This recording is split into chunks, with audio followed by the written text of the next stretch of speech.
reka tubifurize gukomeza kugira igitondo cyiza abakunzi b'Intare Official, muraho mugubwe neza, mugira impagarike n'ubugingo, Uwiteka akomeze kwibanira na buri wese biturukanye n'aho ari. Turi ku intangiriro z'ukwezi kwa kabiri, ino n'umunsi ni itariki ya mbere z'ukwezi kwa kabiri 2026. Tubazaniye rero inkuru zigiye zitandukanye ahangaha muri Repubulika Iharanira Demokarasi ya Kongo, aho ibintu bikomeje kuzamba ndetse ukabona ko ibintu rwose bikomeje kuba bibi ahangaha, rwose ubona ko ibintu byakomeje gukara kandi ibintu byakomeje gukaza umurego hirya no hino. Byitwaye ute rero? Intare za Sarambwe zimeze ute n'amadubu? Byitwaye ute ku ruhande rwa FARDC, ku ruhande rwa FDNB, ku ruhande rwa Wazalendo, ku ruhande rwa Nyatura, ku ruhande rwa FDLR, ku ruhande rwa FARDC, aho ngaho ho bimeze gute? Minembwe byaramutse ute?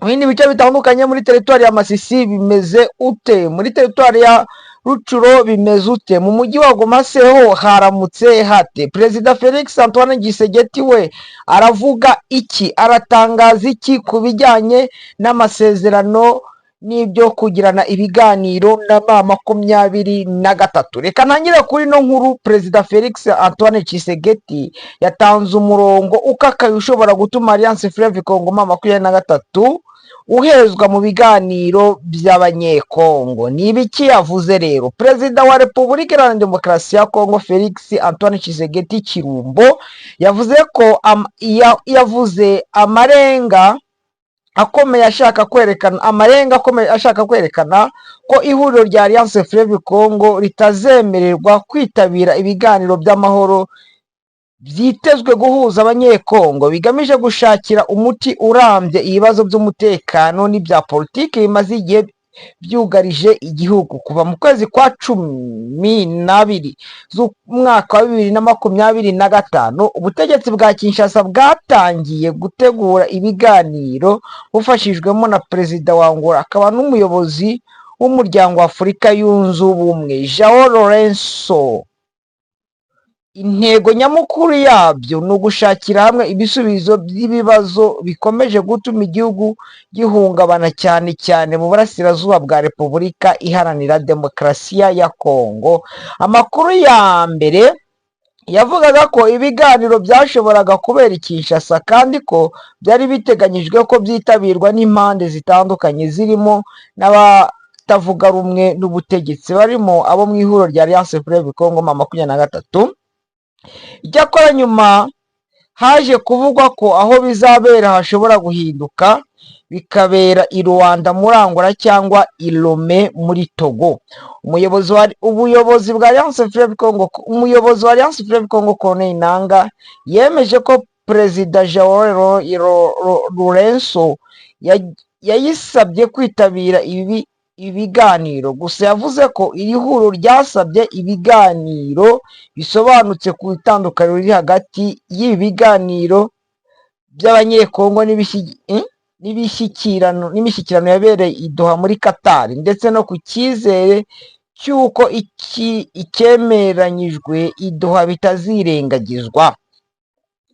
Mu kiganiro Nangaa yagiranye n'itangazamakuru i Goma tariki 26 z'ukwezi kwa mbere 2026, yagaragaje ko imishyikirano ya Doha igomba gukomeza kuko ariho Alliance Fleuve Congo M23 na leta ya FARDC bikemuriramo ibibazo bifitanye isano n'intambara, hanyuma hakazakurikiraho ibiganiro rusange by'abanyekongo bigamije ubwiyunge. Tariki 30 z'ukwezi kwa mbere Perezida Tshisekedi 31 z'ukwezi kwa mbere Perezida Tshisekedi Chilombo yakiriye abahagarariye ibihugu byabo muri Kongo, abasobanura uko umutekano uhagaze mu burasirazuba bw'iki gihugu. Muri uwo mubano yagaragaje ko niba ibiganiro by'abanyekongo bibayeho bizabera ku butaka bwa Kongo, biyobowe kandi biteguwe n'inzego z'igihugu. Yagize ati ibiganiro biramutse bibaye byabera ku butaka bw'igihugu cyacu, bikayoborwa n'inzego z'igihugu hashingiye ku itegeko nshinga, amategeko ngenga agenga igihugu n'amahame ya demokarasi. Perezida Tshisekedi kandi yashimangiye ko atazemera ibiganiro bigamije nk'uko Perezida Tshisekedi kandi yashimangiye ko atazemera ibiganiro bigamije nk'uko yabivuze kugabanya ubukana bw'ubushotoranyi cyangwa kumushyira ku meza y'ibiganiro n'abo ashinja gukorera abaturage ibyaha bikomeye. Ati ibiganiro yego, ariko ntituzicarana ku meza amwe n'abantu bakoreye abaturage bacu ibyaha. Leta ya Kongo imaze igihe ishinja Alliance Fleuve Congo gukora ibyaha byibasira abasivile mu bice igenzura mu ntara ya Kivu y'Amajyaruguru na Kivu y'Amajyepfo, birimo ubwicanyi n'ihohoterwa. Iyi ngingo yanaganiriweho mu nama y'abaminisitiri yateranye tariki 30 z'ukwezi kwa mbere 2026, yibanda cyane ku mutekano wo mu mujyi wa Goma na Bukavu. Ku rundi ruhande, Alliance Fleuve Congo 23 irahakana ibi birego, igashinja ihuriro ry'ingabo za leta ya Kinshasa FARDC n'abafatanyabikorwa bayo kuba ari ryo ryakoreraga ibyaha byinshi mu bice byambuwe. Iri huriro rivuga ko umujyi nka Goma na Bukavu ndetse no mu bindi bice igenzura umutekano umeze neza kurusha uko wahoze, kandi ko abaturage babayeho mu bwisanzure.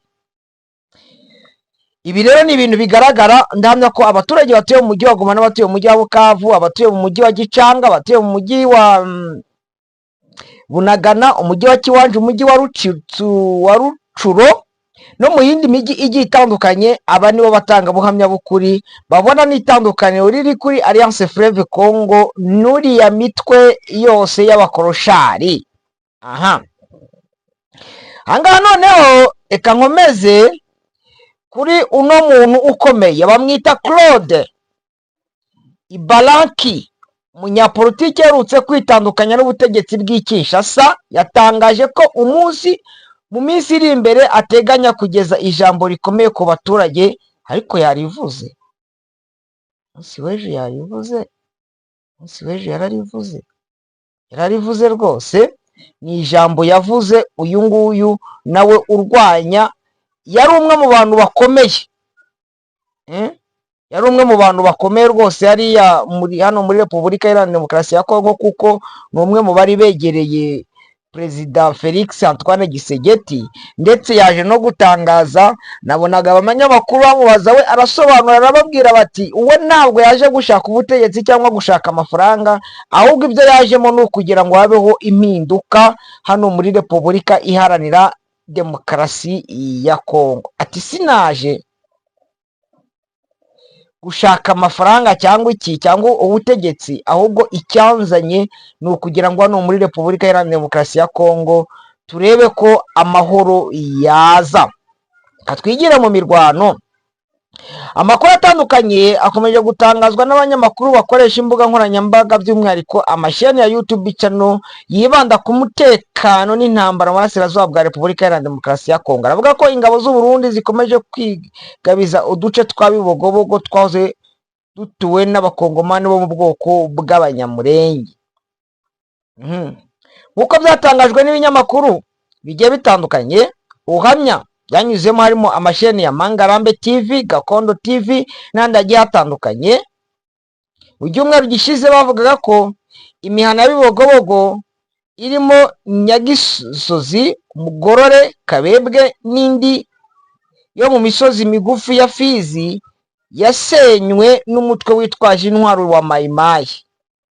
Mu gihe hari hakomeje kubera imirwano n'ubundi hari mu masantere ari muri za Bibogobogo, ubona ko Mayimayi n'abarundi n'ubundi bakomeje kubyigabiza. Amakuru akomeza avuga ko ingabo z'u Burundi zahashinze ibirindiro nyuma yo kwirukanwa n'imitwe ya Alliance Fleuve Congo 23 MLDP twirwaneho mu duce twa Minembwe n'Indondo muri groupement ya Bijombo, hose kugera Rurambo mu kwezi kwa 12. Iki gikorwa cyamaganywe cyane kuko cyagaragara nk'icyo kwigabiza imihana, kwigabiza ibice bigiye bitandukanye bya hariya.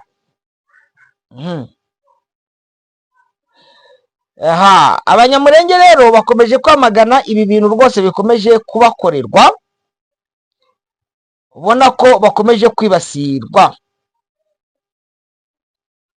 ubona ko ba nyirayo b'abanyamulenge rwose bakomeza gukurwa mu byabo abanyamulenge bari baramaze kuyivanwamo ku gahato, bakaba barahungiye mu bice bitandukanye birimo Kenya, Uganda, Burundi ndetse n'u Rwanda, aho bagitegereje ubufasha bwo gusubizwa muri gakondo yabo kugira ngo bongere kuba kuri gakondo nk'uko bahavukiye, ibikorwa by'ubworozi byabo n'ubuhinzi kugira ngo byongere gukorwa.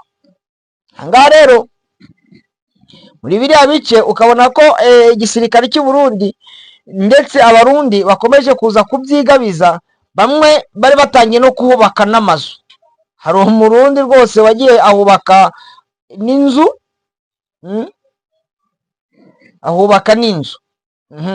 ahangaha rero kuri ubu Minembwe ituwe ahanini n'abaturage bahunze bava mu majyaruguru yayo, cyane cyane mu duce twa Mibunda n'icyo hagati birimo Gitashya, Mikarati, Karumyo, Ngoma, Rwitsankuku na Murunde, nyuma yo gusenyerwa no kumeneshwa n'imitwe ya Mayimayi ishyigikiwe n'ingabo za Kinshasa.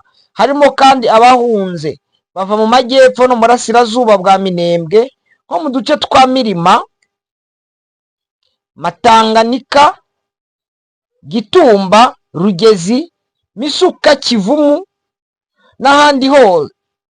Abenshi bishwe, abandi bakamburwa amatungo n'ibindi byabo.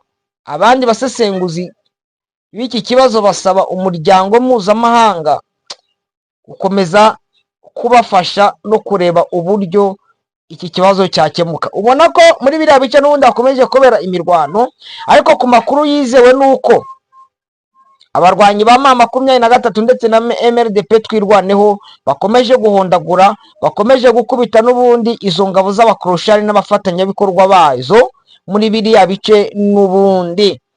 Ubwo Bibogobogo ubona ko ikomeje kwibasirwa n'abakroshari ndetse n'ingabo z'u Burundi, ariko ikintu kigaragara cyane nuko M23 isa naho iri kugenda, M23 na MRDP twirwaneho isa naho iri kugenda ibegeza inyuma ku buryo bazajya gushiduka n'ubundi bamaze kubageza mu bindi bice bitandukanye birimo iriya za Baraka no mu bindi bice, kuko ubona ko ariho intambara iri kwerekera. Andi makuru yihutirwa rero nuko intare za Sarambwe hariya Gatsiru zikubise zirashwanyaguza abarwanyi bo muri FDLR ndetse n'abarwanyi ba Wazalendo muri kariya gace. Kumva ko ibintu naho bikomeje gukara kandi ibintu bikomeje gukomera, aho M23 rwose ikomeje kwibasira kandi ikomeje kugirira nabi ingabo. Nubwo zari ingabo za FDL ndetse n'ingabo zo kwa Dominique Ndaruhutse, abo ngabo bakaba baje gukubitwa n'intare za Sarambwe rwose zibamerera nabi hariya muri Gatsiru. Kumva ko rwose ibintu bikomeje guhinduka, ibintu bikomeje kuba bibi kuri ya ruhande rw'ingabo za Kinshasa. Kumva ko Kinshasa rwose amakuru yayo n'abariya abantu bayo ubona ko ibintu bikomeje guhindura isura. Reka tubabwira ko kugeza amagingo aya ngaya abantu baguye muri iriya manuka ya hariya Rubaya bamaze kugera muri 232. Abantu barajya bakomeza kwiyongera kuko imirambo iri kujya igenda iboneka buri kanya. Kumva ko ibintu bikomeje gukomera. Abarwanyi ba twirwaneho barashe abarwanyi ba Barundi 20 hariya muri kiriya gice kiri muri teritwari ya Fizi mu nkengero za Point 0. 20 rwose bishwe. Aya makuru nayo ntabwo nagenda ntayababwiye. Abasirikare b'Abarundi n'Abazalendo 20 bishwe, donc bishwe. makumyabiri ndetse n'ibikoresho byabo birafatwa. Kumva ko ibintu byakomeje gukomera muri biriya bice, kandi ukabona simvuga ngo biri gukomera ahantu hamwe, uri gusanga ko mu mpande zose rwose ibintu bikomeje kuba bibi ku ruhande rw'abakoroshari nabo bafatanyije. Sinzi rero ukuntu bino bintu turi buze abantu bari buze kubyakira, mu gihe Perezida Felix Antoine Tshisekedi w'abanyepolitike bakomeje kumushiraho, mu gihe abarwanyi bakomeje kumushiraho, ndetse ukabona ko n'ibice byinshi bikomeje gufatwa n'ingabo za M23 bakomeza kwirukana abakoroshari. Bantu banjye rero ndabakunda cyane kandi mbifuriza ibyiza.